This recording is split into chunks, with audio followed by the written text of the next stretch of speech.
The Mongolian steppe is vast, open, and unforgiving, a sea of grass stretching beyond the horizon. Winds sweep across the land with little mercy, and survival here requires cunning, endurance, and adaptability. It is in this stark, brutal landscape that Temujin, later known to history as Genghis Khan, was born. The steppe did not nurture weakness. Only those who could endure, strategize, and command respect survived. For Temujin, the challenges began almost immediately. Born into the Borjigin clan around 1162, his father Yasuge was a minor chieftain who had secured alliances across the steppe through marriage and war. Yet, when Temujin was only 9 years old, his father was poisoned by rival Tatars. This sudden loss plunged Temujin's family into vulnerability. Without their father's protection, his clan abandoned them. They were left without food, shelter, or political backing. Temujin, his mother, and his siblings were forced to fend for themselves. Hunger became a daily companion. Exposure to the elements was relentless. These hardships did not crush Temujin, they forged him. From a young age, he learned the value of loyalty, the importance of alliances, and the harsh realities of political power. He witnessed firsthand how the weak were exploited, and how survival depended on both cunning and courage. Holan, his mother, became a model of endurance and resourcefulness, teaching him that leadership required patience, strategy, and foresight. Women like Holan, although rarely celebrated, played critical roles in shaping the Mongol future. As a teenager, Temujin began to assert himself among the fractured Mongol tribes. For centuries, the Mongols had been divided, constantly at war with one another over pastures, herds, and honor. Blood feuds were common, and tribal allegiances shifted like the wind. Yet Temujin had a vision that few others could see: unity. He understood that fragmented tribes could never resist external threats. He began building coalitions, first through careful diplomacy and marriage alliances, then through selective displays of force. His methods were deliberate. Temujin would often offer submission and loyalty to a rival who recognized his rising influence, rewarding obedience and punishing treachery with swiftness. These early campaigns were brutal. Temujin learned quickly that fear could be as effective as love in consolidating power. Yet he balanced terror with strategic generosity. Warriors who demonstrated competence and loyalty were elevated. This early implementation of meritocracy disrupted centuries of steppe tradition, where lineage had dictated rank. Temujin recognized talent where others ignored it, assembling a leadership cadre that was fiercely loyal and highly skilled. Figures such as Jamuka, who alternately opposed and allied with Temujin, highlight the complex web of loyalty and rivalry. The harshness of the environment shaped not only the young leader, but also the Mongol army itself. Mobility was essential. Horses were the lifeblood of steppe culture, and Mongol warriors learned to ride from infancy, often sleeping on horseback and traveling dozens of miles a day. Their diets were simple but energy-rich. Survival and military success were inseparable, each requiring endurance, flexibility, and the capacity to endure extreme conditions.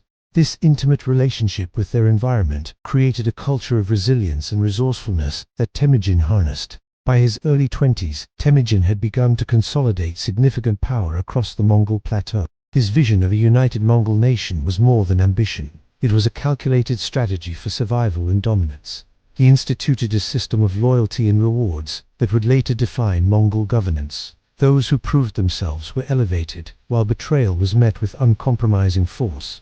This balance of fear and respect allowed Temujin to maintain authority over an increasingly complex political landscape.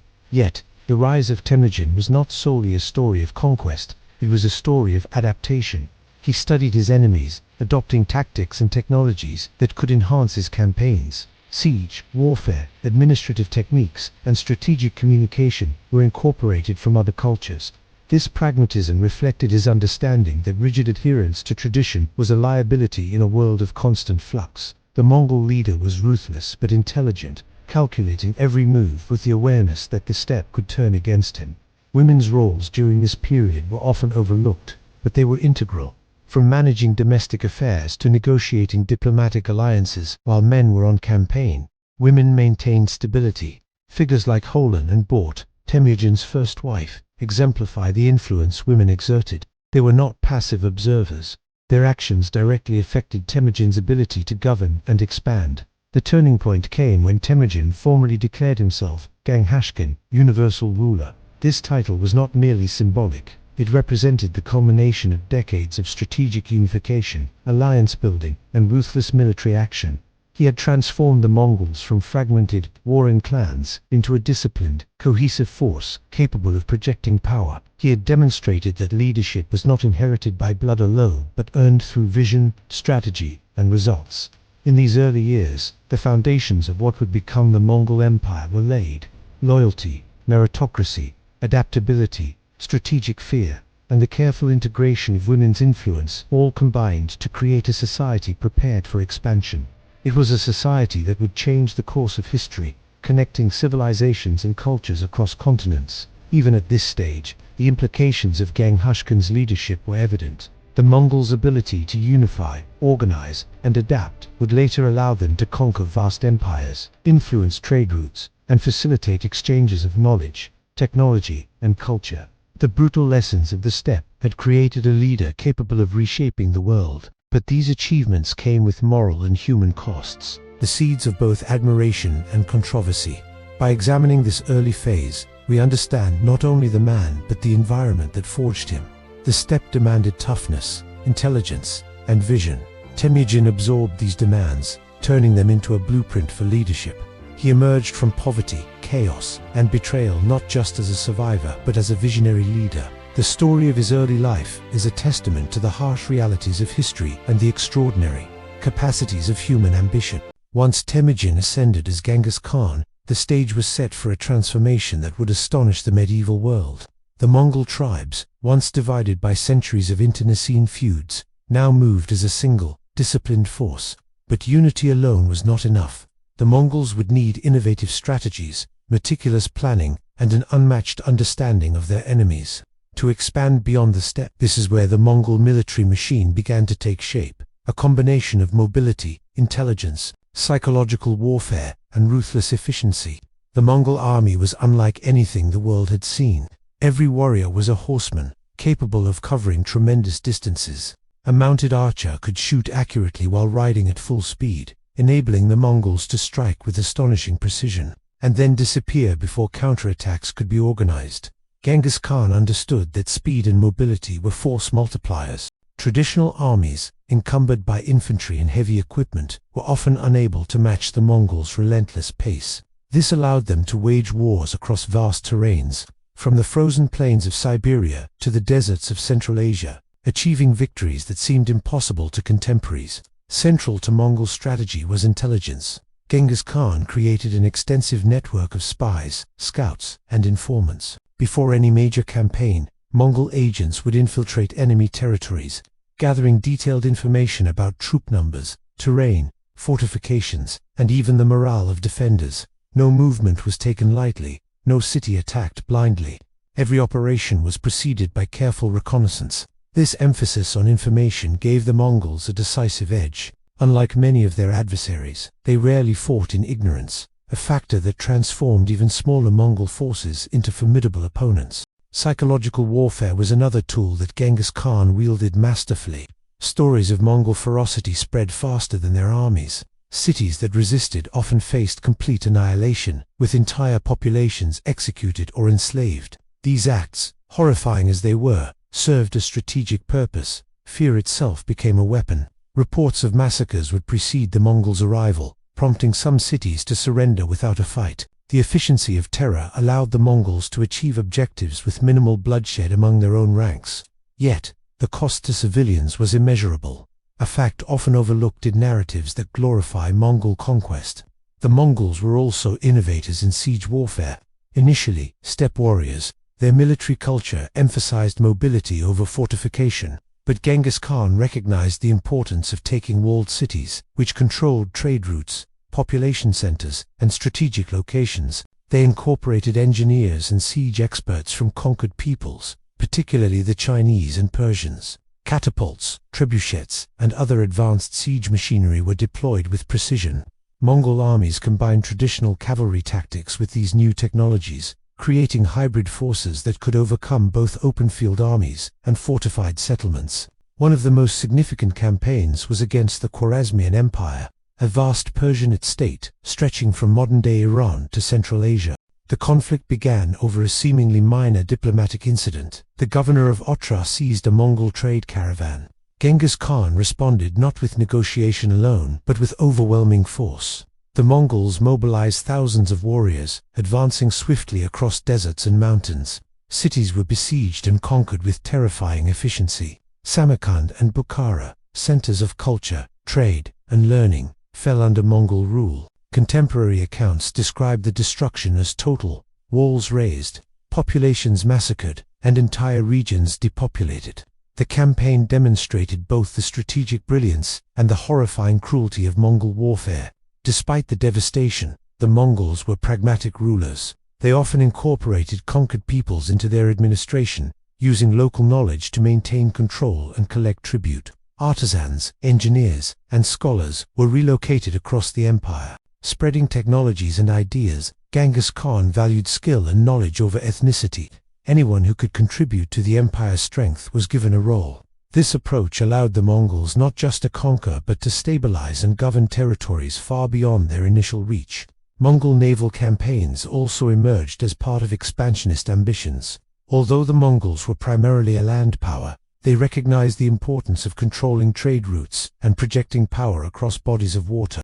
Attempts to invade Japan illustrate both ambition and limitation. Despite assembling large fleets, the Mongols were ultimately defeated by a combination of typhoons and tenacious resistance. These failures remind us that even the most formidable forces are constrained by nature and circumstance. The steppe strategies could not always translate perfectly to the sea. Religious tolerance was another tool of Mongol control. Across the empire, diverse communities of Muslims, Buddhists, Christians, and others coexisted under Mongol rule.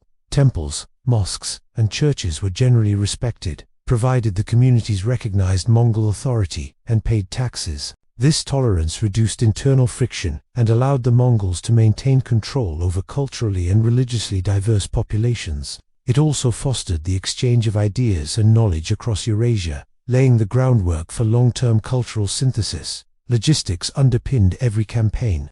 The Mongols maintained supply networks capable of supporting armies across vast distances. Horses were rotated to preserve strength, food caches were strategically placed, and messengers ensured constant communication. The Yam postal system, an organized relay of riders and stations, enabled information to flow faster than any opposing force could anticipate. Modern parallels can be drawn to corporate supply chains. Strategy is meaningless without reliable execution. And Genghis Khan understood this centuries before contemporary management theories emerged. Yet, the Mongol conquests were not uniform. Resistance occurred everywhere.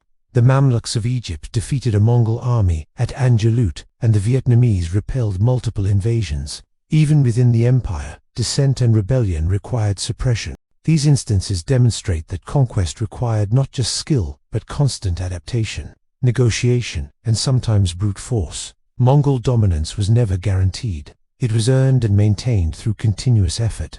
The conquests also had profound unintended consequences. Massive depopulation in regions such as Central Asia allowed forests to regenerate, altering ecosystems and potentially influencing climate patterns. Trade and cultural exchange flourished along the Silk Road, facilitated by Mongol security and governance. Yet the same routes also spread the Black Death, highlighting the double-edged nature of connectivity. Genghis Khan's campaigns remind us that the effects of power extend far beyond immediate objectives, shaping ecological, cultural, and epidemiological landscapes in unpredictable ways. By the end of Genghis Khan's life, the Mongol Empire stretched from the Pacific Ocean to the Caspian Sea. He had transformed a collection of fractured tribes into a global power capable of reshaping entire continents. The strategies developed, mobility, intelligence, terror, logistics, pragmatism, and tolerance became hallmarks of Mongol success. These innovations left a lasting legacy not only in military history, but also in governance, trade, and cross-cultural interaction. However, these achievements came at an enormous human cost. Cities were destroyed, populations massacred, and cultural institutions disrupted. The Mongol conquests exemplify the tension between human ingenuity and human brutality. Genghis Khan's brilliance cannot be separated from the suffering it caused. Modern historians continue to debate the morality and significance of his campaigns, yet few can deny their historical impact. The rise of the Mongol war machine illustrates a central paradox. Immense creativity and organizational skill coexisted with extreme violence. It shows how leadership, vision, and adaptability can achieve unprecedented results, while also demonstrating the moral complexities of power. Genghis Khan's military strategies would echo through history, influencing not just subsequent Mongol generations, but the broader trajectory of Eurasian civilizations. As the Mongol Empire expanded across Eurasia, its influence did not end with conquest. What followed was something more complicated than victory or defeat. It was transformation. The lands touched by Mongol armies were not simply ruled, they were altered, politically, culturally, economically, and psychologically. And it is in this long shadow of transformation that the true legacy of Genghis Khan must be understood. In China, the Mongol conquest eventually led to the establishment of the Yuan dynasty under Kublai Khan. For the first time, all of China was ruled by a foreign steppe power. Yet over time, Mongol rulers adopted Chinese administrative systems, taxation structures, and governance methods. They preserved much of the bureaucratic framework that had existed before them. This blending of Mongol authority with Chinese statecraft reshaped East Asia. Today, perspectives within China often reflect duality. Genghis Khan can be remembered as both conqueror and unifier, an outsider who became part of a broader imperial narrative. In the Islamic world, however, memory took a different form. The fall of Baghdad in 1258, carried out by Hulagu Khan, marked the end of the Abbasid Caliphate's political dominance. Libraries were destroyed, scholars killed, and a center of learning that had flourished for centuries was devastated. For many across the Middle East, the Mongols became a symbol of catastrophic destruction. Even centuries later, historical memory of Mongol invasions echoes in political rhetoric and cultural storytelling. The trauma became part of collective identity. Russia's relationship with Mongol rule was equally complex. The period, often described as the Tatar yoke, involved tribute payments and submission to Mongol authority. Yet during this time, Russian principalities adapted strategically. Some rulers strengthened their own power by cooperating with Mongol administrators. Over generations, centralized authority in Moscow expanded. Ironically, the Mongol presence may have accelerated the development of a more unified Russian state. What began as subjugation eventually contributed to state formation. Across Central Asia and Persia, Mongol rule facilitated long-distance trade on a scale rarely seen before.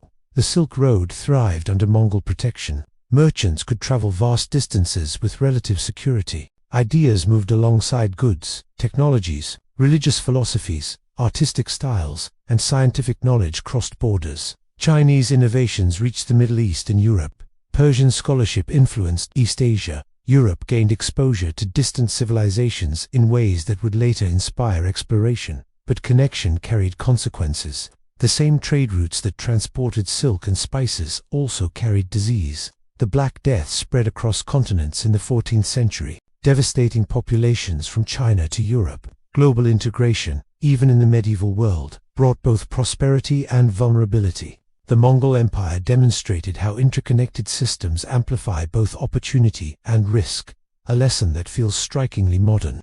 Environmental changes also followed conquest. In regions where populations declined dramatically due to war, agricultural lands were abandoned. Forests reclaimed fields. Some scholars argue that this reforestation may even have had minor climatic effects. Whether or not those environmental shifts were significant, they highlight an important truth. Human conflict reshapes nature in lasting ways. The Mongol invasions altered not only borders, but ecosystems. Yet beyond political and economic systems lies the question of memory. Why does Genghis Khan continue to fascinate the modern world? In Mongolia, he is a national hero, a unifier who forged identity and strength from fragmentation. His image appears on currency, monuments, and public spaces. In other parts of the world, he remains a symbol of destruction. In the West, he is sometimes reinterpreted as a model of leadership, decisive, strategic, meritocratic. Business seminars analyze his organizational methods. Military academies study his campaigns, but such reinterpretations often risk sanitizing the immense suffering tied to his name. This divergence in memory reveals something profound about history. It is never just about the past. It is about how the present chooses to remember. Genghis Khan's leadership principles, unity, adaptability, intelligence gathering, logistical excellence, merit-based promotion, were undeniably effective. He built one of the largest contiguous land empires in history. He connected civilizations that had previously interacted only indirectly. He reshaped Eurasia's political landscape. But effectiveness does not erase brutality. Entire cities were destroyed. Countless civilians perished. Cultural treasures vanished in flames. The legacy, therefore, cannot be reduced to hero or villain. It is a paradox. Genghis Khan represents the extreme potential of human ambition, the capacity to organize, to strategize, to inspire loyalty, and to reshape the world. At the same time, he embodies the devastating consequences of unchecked power. His empire accelerated globalization centuries before the modern age, yet it did so through violence that remains staggering in scale. Perhaps the most enduring lesson is not about conquest at all. It is about complexity. History resists simplicity. Figures like Genghis Khan force us to confront uncomfortable truths, that innovation can coexist with cruelty, that unity can be forged through fear as well as vision, and that progress often emerges from turmoil. The Mongol Empire was not solely a story of destruction, nor solely a story of connection. It was both intertwined, inseparable. As we look back across 8 centuries, the winds of the steppe still seem to echo. A young boy, abandoned by his clan, rose to command armies that crossed continents. A nomadic confederation became a global empire. Trade networks expanded, cultures collided, ecosystems shifted, states rose and fell. And long after the empire fragmented, its influence endured in political systems, cultural exchanges, and collective memory. In the end, Genghis Khan's story challenges us to think critically about power itself. What makes a leader great? Is it expansion, organization, and influence? Or is moral restraint the true measure? Can history celebrate achievement without ignoring suffering? The Mongol Empire reminds us that human history is shaped by individuals who operate within harsh environments, difficult choices, and relentless ambition. It reminds us that unity can create strength, but domination carries consequences. And it reminds us that the legacies we inherit are rarely clean or simple. The grasslands where Temujin once rode remain vast and open. The empire he built no longer exists, yet its imprint remains visible in the contours of Eurasian history. Trade routes, state systems, cultural exchanges, all bear traces of that extraordinary expansion. Genghis Khan's life was forged in hardship, driven by vision, sustained by strategy, and remembered through contradiction. And perhaps that is the final truth. History does not give us perfect heroes or perfect villains. It gives us human beings whose actions ripple outward across centuries. The story of Genghis Khan is not merely the story of conquest. It is the story of how power reshapes the world, and how the world, in turn, remembers power.